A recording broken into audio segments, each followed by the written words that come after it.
Bismillahirrahmanirrahim. Hi viewers, Khurram Junjua here and hope you all fine by the grace of Almighty Allah. आज मैं आपके लिए लेके आया हूँ summary writing. Summary writing is a very challenging task and it's a very important content and it is basically an art. Summary writing is an art, no doubt. So this art can only be improved through practice.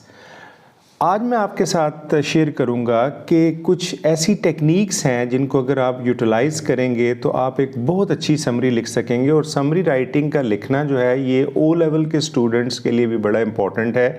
और आजकल जो federal board ने S L O based जो English का paper कर दिया है उसमें फ़र्स्ट ईयर सेकेंड ईयर के साथ साथ 9th और 10th से भी जो है वो फर्स्ट क्वेश्चन उन्होंने समरी राइटिंग का कर दिया।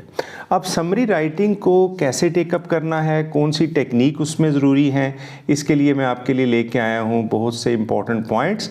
और इससे पहले कि मैं पॉइंट्स आपके साथ डिस्कस करूं, subscribe my channel and click the bell icon so that you can watch my upcoming videos which will be very important so far as the English is concerned, as I have already mentioned and delivered many videos regarding IELTS and the grammatical portion and structures as well. So today we'll take up the summary writing. Well, the summary is written in one paragraph. Summary एक ही paragraph में लिखी जाती है। Be careful about spelling and grammatical mistakes. Yes, spelling और grammatical mistake से आपने बचना है। Be precise about word limit required and that is 150 to 180 words. अब कुछ स्टूडेंट क्या करते हैं कि वो 300 वर्ड्स लिख देते हैं, 200 वर्ड्स, और अपनी लेंथ को जो है वो 2-3 पैराग्राफ्स में ले जाते हैं विच इज़ नॉट इम्पॉर्टेंट, और वो आपके मार्क्स को डिक्रीज़ करती है। Your material should not be less than 150 words and it will go to the loss of marks. Obviously आपके नंबर जब डिज़ायर्ड लेंथ से वर्ड लिमिट कम होगी तो आपके नंबर कटेंगे। Again it should not be more than 180 words and but best thing is to write between 170 to 175 words. Go for the next one and the next one is linking and transitional devices. Yes, linking and transitional devices जो हैं ये आपके sentences के अंदर एक रब्त कायम करते हैं और इनका इस्तेमाल जो है वो आपकी राइटिंग को बहुत ज़्यादा प्रिसाइज करता है। And these are phrases, words which link an idea और thought from one paragraph to another, और it creates a logical link, और even from one sentence to another. And for example, however, in addition to, moreover, in other words, to cut a long story short, on the other hand, besides, resultantly, or in conclusion, etc. Go for the next one, and that is subordinating conjunction. Subordinating conjunction used to connect subordinating clause starting with subordinating conjunction. For example, because, if, unless, when, although, since, etc. and I could not come to school because I was ill. अब because जो है that is subordinating conjunction, और subordinating conjunction जिन sentences में use होते हैं वो complex sentence कहलाते हैं, और complex sentences और compound sentences का इस्तेमाल जो है वो आपकी summary को ज़्यादा अच्छा बनाता है। Go for the next one and we'll go for the coordinating conjunction. Coordinating conjunction जो है ये समरी राइटिंग में बड़ा इंपॉर्टेंट रोल प्ले करते हैं, और ये फैन बॉयज़ हैं, और फैन बॉयज़ को आप माइंड में रखें, जैसे F for, A for and, N for nor, B for but, O for or, and Y for yet, and S for so. And these are the coordinating conjunction and they create a logical link between the sentences. और coordinating conjunction जो होते हैं ये दो independent classes को आपस में जोड़ते हैं, ठीक है जी। उसके बाद है कोऑर्डिनेटिंग कंजंक्शंस में, coordinating conjunctions are word used to connect words, phrases and clauses which are equal in status. इनका जो क्लॉजेस हैं वही मैंने कहा है कि जो क्लॉजेस इक्वल होती हैं स्टेटस में। In summary writing they are used to change main points into compound complex compound sentences, तो उसके लिए ये बहुत ज़रूरी होते हैं।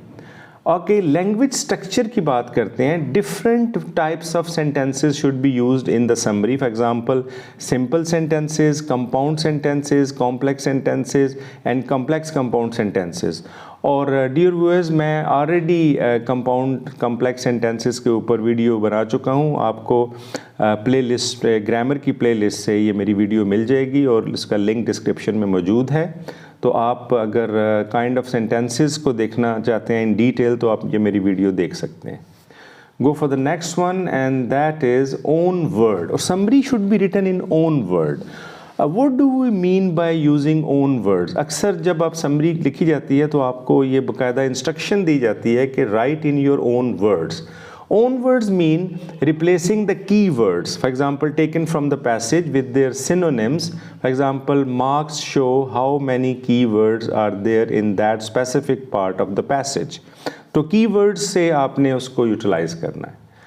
प्लान योर समरी, अपनी समरी को प्लान करें, ठीक है जी। First important thing is to underline the main points there in the passage. अब ये बड़ी इंपॉर्टेंट बात है कि आप पेन हाथ में रखें और सबसे पहला काम जो आपने करना है वो अपनी समरी राइटिंग के जो मेन पॉइंट्स हैं उनको अंडरलाइन करना है, हाईलाइट करना है और उससे उनको जो है आपको एक क्लू मिलेगा कि समरी के जो उसको प्लान कैसे करना है। Then these points can be rephrased in the space given along the margin and it can be done replacing those keywords by own word. For example, use the synonyms.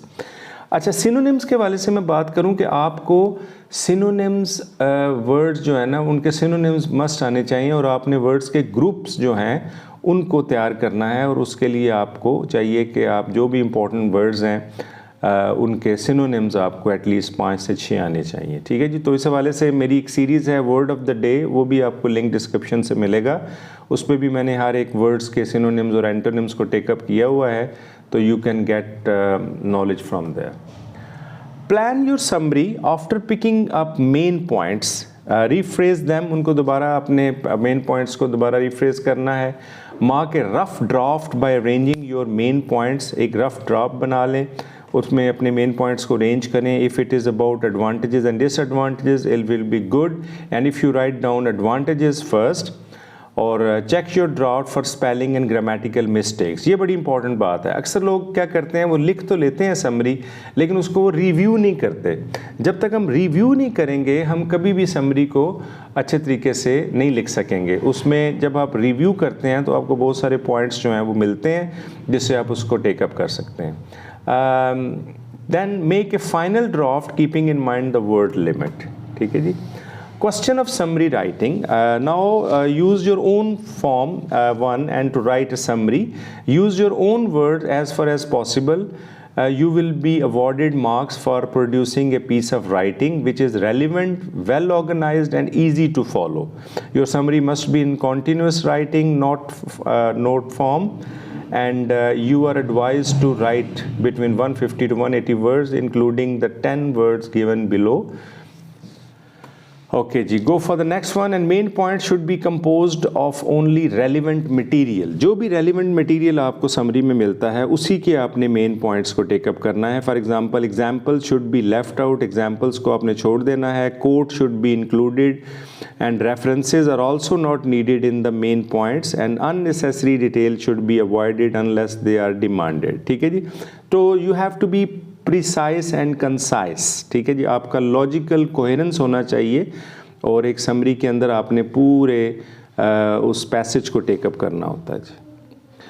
12 main points should be picked only from the part of the passage as asked in the questions. Main points can be advantages and disadvantages, causes and effects हो सकते हैं, reasons about some issues and the steps taken to solve them, comparison between conditions there in the present and the past.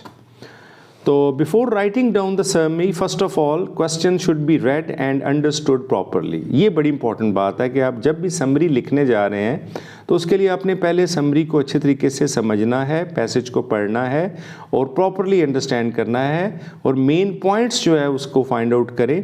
Main points are used to make notes for summary writing. Hope you have got the main idea and about the summary writing. So take a great care of your self and apply all these techniques जो हैं इनको अपनी writing में लेके आएँ, और जितना आप राइटिंग में लेके आएंगे, practice makes the man perfect.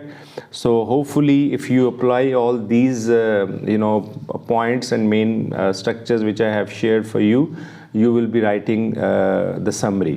तो remember one thing that writing plays very important role, और राइटिंग का जो स्किल है ये लिखने से ही इम्प्रूव होता है. कभी नहीं हो सकता कि आप बुक्स को पढ़ते रहे और लिखें ना, क्योंकि जब तक आप लिखेंगे नहीं, आपके हाथ से प्रैक्टिस नहीं आएगी, आप कभी भी अच्छी राइटिंग नहीं कर सकते. तो उम्मीद है कि आप इन पॉइंट्स को अपनी राइटिंग में अप्लाई करेंगे.